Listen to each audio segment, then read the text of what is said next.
We've had 14 hours to kind of digest what happened last night. Um, it wasn't good. I think that was certainly the U.S.'s worst performance I've seen from them.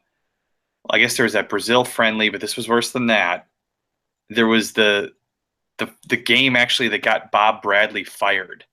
The Gold Cup Yeah, that final was in horrible. Mexico was probably the worst I can remember. And I still think this was worse because I don't think we quit in that game. I think we just got blown out in that game. In this Yeah. game, we quit, which is how they got their last two goals. It was just Oh, absolutely. Yeah. it was just pass it up to Joel Campbell and let him go around John Brooks. Yeah. Um, before we get to Klinsmann, which I've never seen the U.S. soccer world unified like it is over this issue. I mean, seriously, like from fans to journalists, everyone, it feels like it's time. But before we get to that, what did you make of last night's game? I think you're right. It is probably the worst performance I've ever seen the U.S. have.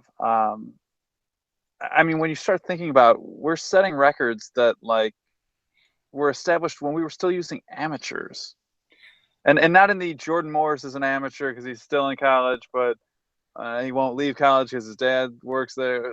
Not like not that kind of amateur, but like we had an entire team effectively of amateurs that played in the World Cup, and they didn't set these kinds of records, or at least, you know, the, these records stand since then. I mean, to see it's the worst loss in World Cup qualifier in since like 1972 or something like that, the worst loss ever in the final round of qualifications. This is this is ridiculous. I mean, um, you have to look at it and say that it's more than um, that's something major has to be done. Even if it wasn't Klinsmann's fault, I still think he would have to be fired because it's just one of those situations where there are um, there are times that your team gets in a place where something has to be done, and what do you change? You can't get rid of all the players. You get rid of the coach, and you just start over. Um, you look at what happened last night, and yeah, past I don't know the last 25 to 30 minutes, the players just didn't give a shit. They weren't trying at all. I mean, one of Brooks and I'll get to his specific performance in a minute. Maybe one of his touches just gifted the ball to Joel Campbell. Like it was so poor, he just basically passed it to him, and then he just let him dribble around him too. It um, you have to start wondering what the hell is going on. It can't just be uh, it can't just be what's happening on the field. It has to be that the locker room has gone and the players just don't care anymore. It's a bit like Chelsea at the end of Mourinho's time there. Yeah, I joked about that on the Twitter account. I mean, it does feel like maybe they're all just done with him and they want him out. You look at that first goal. I mean, before this whole thing got out of control, that first goal, you've got Omar jogging to close down the Yeah. ball, which in turn is keeping everyone on side. He was the only one not Yep. playing the high line at that point. Brooks just jogging. You had I can't remember if it was Bradley or Jermaine or both, but there were crap passes that led to the ball even getting there. Yep. And it just, I mean, other than a few guys last night, I thought Gazan was okay. Pulisic was good until we inexplicably took him off. Um, Part of me wondered if that wasn't just to like keep him from getting hurt or something. maybe, but you have to look. I mean, and Timmy Chandler. Oh my God, dude, you don't deserve to ever wear the U.S. shirt again. I don't believe in what Abby Wambach was saying about the German guys not feeling American and not playing as hard, but maybe that's true with that dude because I would never put that on Jermaine or somebody like that who leaves his heart out there. Yeah. Yeah. My God, Timmy Chandler, go away. You suck. Yeah. Seriously. that So that was on par with like what I always thought would be DeMarcus's last performance as a left back, where he just got humiliated left and right. Because it was like we didn't have a player there the entire time. Now he did manage to eventually come back and kind of have a resurgence in his career at left back and did actually provide us some serviceable times. So I don't know, maybe it'll happen with Chandler. Like it's hard to believe that his form has been so good in Germany and so horrible for us. There has to be something going on, and I just don't know where you what you get to there. Um, you're right. Brooks went from. I mean, I bought one of those new kind of hideous jerseys because of his performance in Philadelphia at that game we were at that against Paraguay, where I've never seen a better performance by a U.S. defender. Last night, I don't know that I've ever seen a worse performance by a central defender than he had. Maybe Omar's, but I kind of think Brooks was more glaring because you expect more of him. Like Omar, at least you can kind of say, yeah, but he's a third or fourth choice. Here you're talking about your best defender, and he wasn't even not just trying. It just seemed like he was actively trying not to succeed. Yeah, it's one of those things where it's harder to do what he did last night than to actually just play soccer. And A little bit. makes me wonder how much of his success was due to playing next to Jeff Cameron. And how That's much a fair question. because I mean we finally had a good partnership and Cameron got hurt, but maybe Cameron's more vital to this team than we realize. And of course, it took Klinsmann a really long time to realize that you've got a pretty good player playing in the Premier League, and you want people playing in Europe. Maybe you should. And you wait until he's over 30 to finally actually go, oh, no, he should be starting, even though he's succeeded every time he's played for you. Just like Sasha Kleshin or Benny Feilhaber, good guys, but we're not going to bring them in because, we got other ideas. All right, I guess that brings us to Klinsmann. One other thing about the game. Why not cap Ty Carter Vickers? I was going to bring that up, yeah. I'll tell you why. Because you think you might be going to coach England next. Oh, that's a good point. Yeah. You specifically capped Ty Gooch. You did not cap Ty Carter Vickers when that thing was a blowout. Yeah, that occurred to me a while ago. Maybe saving him. But yeah, I wake up this morning and Grant Wahl is calling for Klinsmann to be out. This is not some guy who runs a website like we do where we can criticize him and not have to face him. This is a guy who has to cover him regularly. Yeah. Premier soccer reporter in this country. When Grant Wahl is calling for you to be out, it's time to go. I've never seen the soccer world, the U.S. soccer world, this united. When Bob Bradley was fired, it was like, well, everybody still kind of liked him, but it was a bad performance. And everybody's like, well, okay, Klinsmann's going to take it, and we want to see what he can do. And I liked the hire. I mean, I was sad to see Bob go, but I was really excited to see Klinsmann get hired at that time because it was a very aspirational thing, and you thought, well, this guy can push this program forward. But I think I've never seen it like this. Everybody wants him gone. I don't see how you can bring him back at this point. No, there's no way. I mean, I don't have a lot of faith necessarily in Sunil Gulati, so I can't say that it won't still happen. But yeah, I just think it was such a question. I mean, everyone was wondering when your captain is saying something that is like in direct opposition to what the coach was saying after the game, and then it comes out. Well, he told Alexi Lalas supposedly that, or somebody told Alexi Lalas that he went over and instructed Klinsmann that we were going to change the lineup. Like, this is, he and Jones apparently did that. They coached him, or however they've described it. They just came over during that Howard injury and said, "We're done doing this. You're gonna." Yeah. When that stuff's happening, you have to say the coach has lost the locker room, and this just seemed to confirm it. I mean, confirm it in abundance. Yeah, and it's not to say, like, everybody talks about the same point here on Jurgen, but it's true. It's not to say he's a bad guy. He's not the worst. He's got good big picture ideas, and if we could keep him on as technical director, I would do it, but I just don't see Jurgen taking a demotion. I think it's time to cut ties with him altogether. But I guess that brings up the name that was floated really quickly after that loss, which says to me, it was intentionally U.S. Soccer intentionally leaked this name to some key reporters to kind of test the waters, and that's Bruce Arena, who's done with out of contract with the LA Galaxy. He's probably deciding what he wants to do.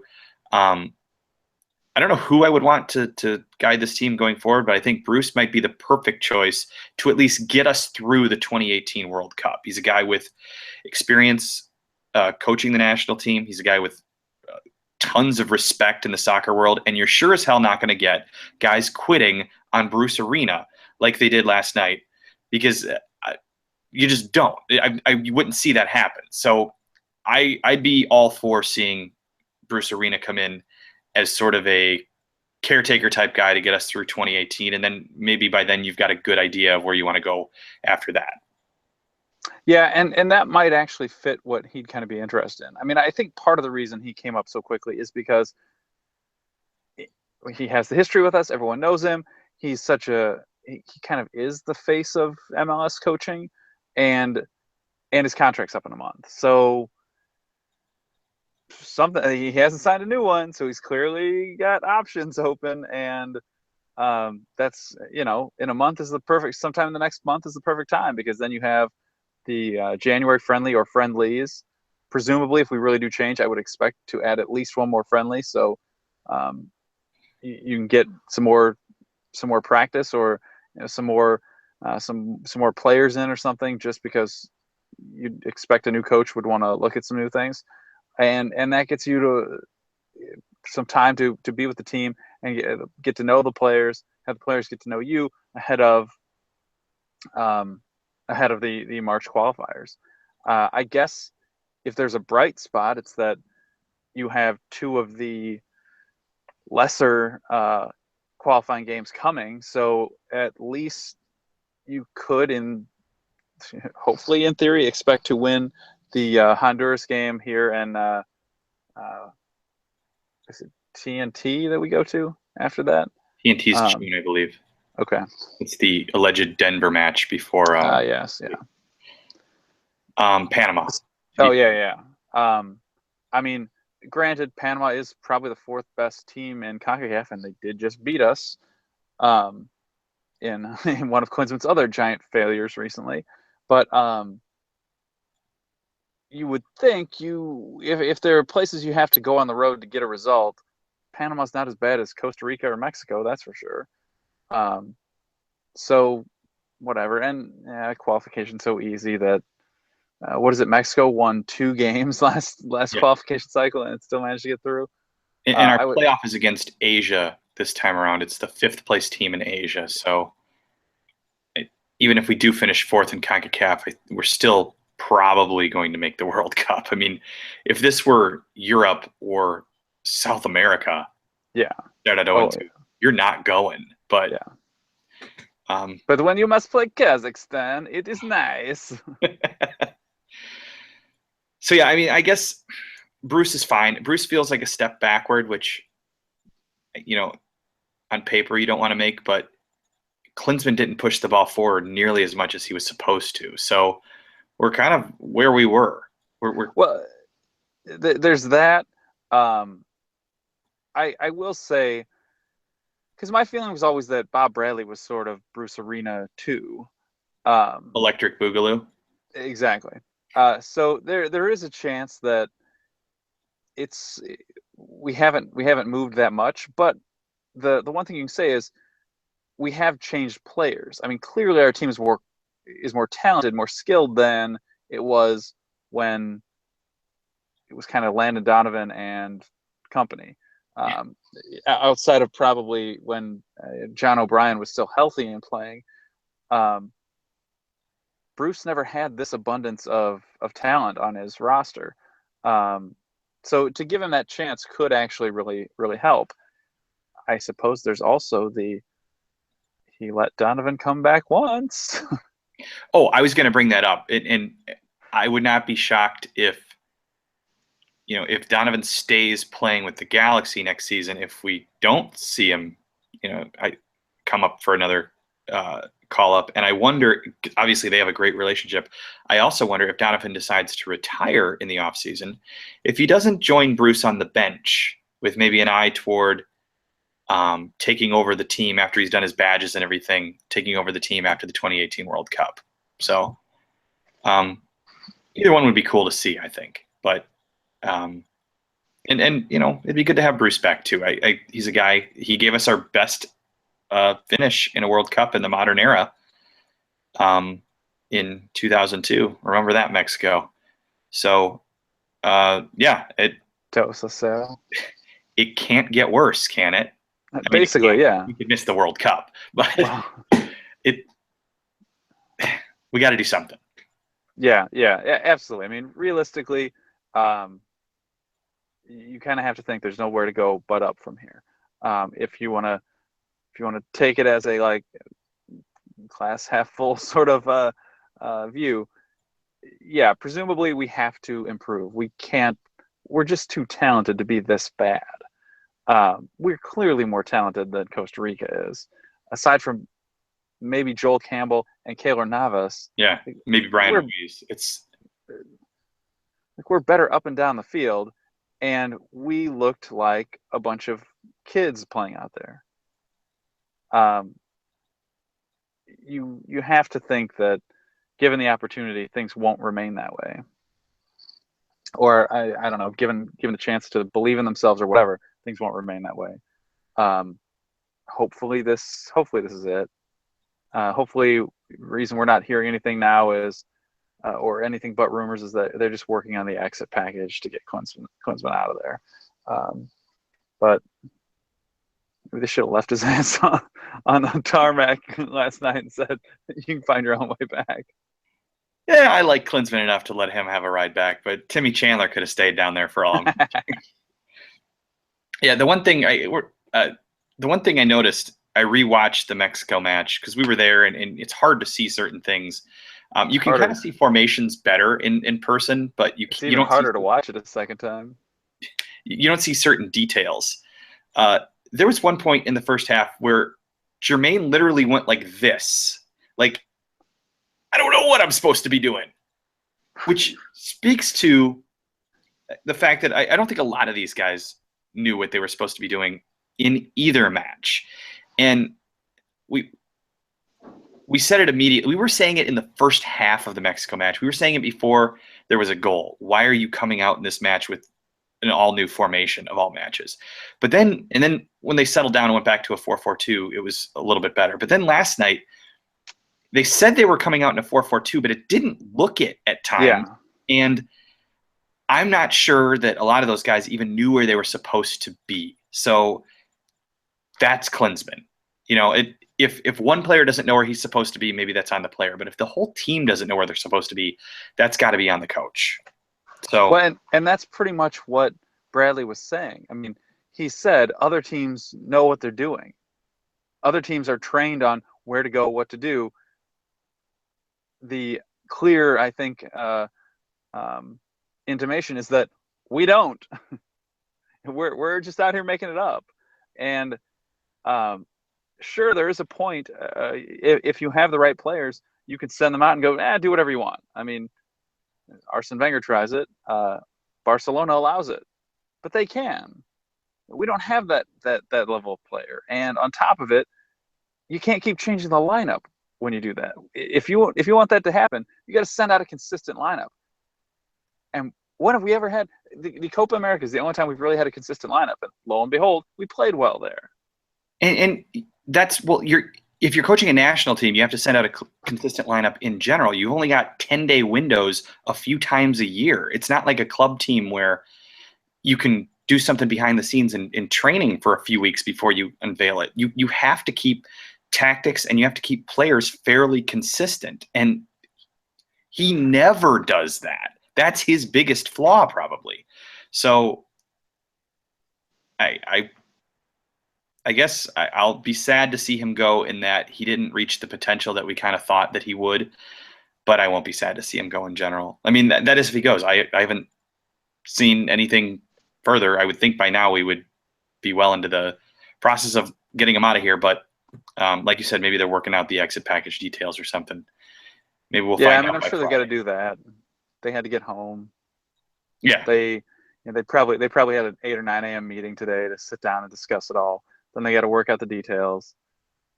They got to work out who they're going to replace him with. I'm sure U.S. Soccer doesn't want to do the well, now we're into a job search. You know, They they don't want to have float some Bruce idea. Wayne's name without, they don't float Yeah. any name without it being the likely Well, success. presumably, yeah. You presumably don't fire somebody without at least a plan of who's going to be there. Like you probably have your guy in place, or you have someone at least, even if they're just keeping Bruce on a back burner and just saying like, well, hey, would you be interested if this happened? But they're still shopping other people. You've got to have something in place. I mean, you're not just doing this on a whim. Assuming we You're can't get you're Jurgen you're Klopp or not Yogi Love, would you want to come coach again? you're not Klinsman's firing. Like just yeah, whatever happens, try it. We'll see what happens. All right, I think we're going to do this again tonight. Probably talking a little bit more about this. We're going to have hopefully TJ with us. TJ is the guy who likes to scream and yell. If you saw some of our videos from the stands in the Mexico match, he was the guy in the army jacket who was screaming and yelling. It's a good time. So we're going to try to get him on here with you guys, and you can experience that for yourselves. Anything else you wanted to add before we wrap this up? No, nothing now. All right. We'll see you guys hopefully tonight. This is US Fan TV. Bye. Peace.